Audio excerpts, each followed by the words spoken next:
Pour moi, frère, ce n'est pas comme à des hommes spirituels que j'ai pu vous parler, mais comme à des hommes charnels, comme à des enfants en Christ.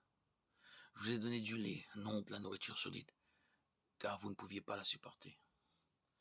Et vous ne pouvez pas même à présent, parce que vous êtes encore charnel. 1 Corinthiens 3, 1, 2.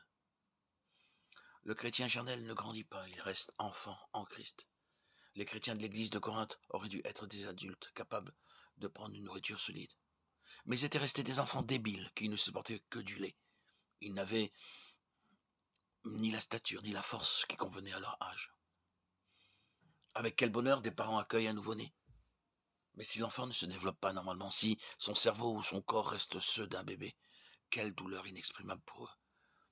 Quelle joie dans le ciel lorsque la famille de Dieu est augmentée par la naissance d'une âme humaine. Mais comme le Père Céleste doit souffrir de ce que tant de ses enfants restent à l'état de nouveau-né.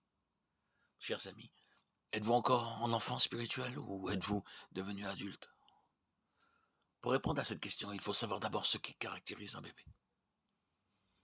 Un bébé dépend entièrement d'autrui et s'attend à être le centre de son petit monde. Il absorbe le temps et les soins de ceux qui l'entourent. Si tout va bien, il est content, il sourit.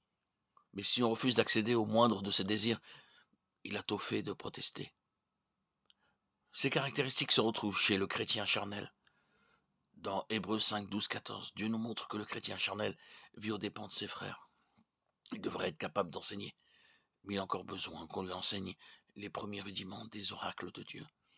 Il ne peut pas prendre de nourriture solide. Il lui faut du lait.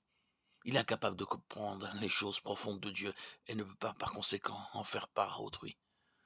Pourquoi les chrétiens de Corinthe étaient-ils des enfants? Paul nous le dit au début de la première lettre qu'il leur écrivit. Ils se laissaient conduire par des hommes estimant la sagesse humaine supérieure à celle de Dieu. Ils préféraient la paille au froment, essayant de se rassasier avec ce qui ne nourrit pas. La plupart des chrétiens ne cherchent pas leur nourriture dans la parole de Dieu, n'attendent pas du Saint-Esprit le pain d'effort. Ils s'adressent à des hommes et absorbent sans contrôle tout ce qu'on leur donne. De tels chrétiens sont des parasites, ils deviennent anémiques et débiles. Dans cet état de faiblesse, toutes les maladies de l'âme ont prise sur eux. Ils sont une proie facile à la mauvaise humeur, à l'orgueil, à l'impureté, à l'égoïsme. Ils transmettent à d'autres leurs maladies spirituelles, et c'est ainsi qu'on peut expliquer l'état lamentable des chrétiens de Corinthe.